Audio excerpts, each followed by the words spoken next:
سورة الاخلاص۔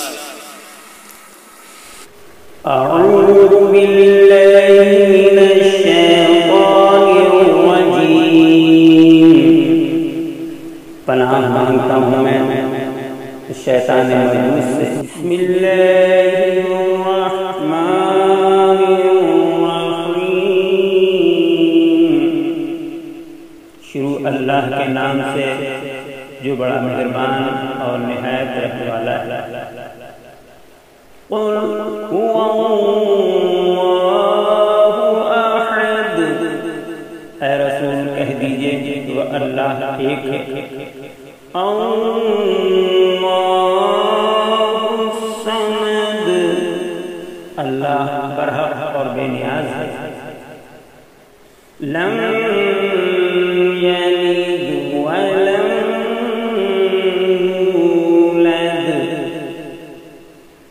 اس کی نہ کوئی اولاد ہے اور نہ والد۔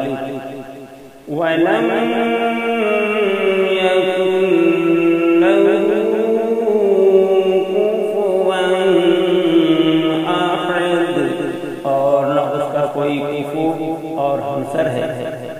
صدق اللہ العلی العظیم، بے شک خدائے بزرگ و برتر نے سچ فرمایا ہے۔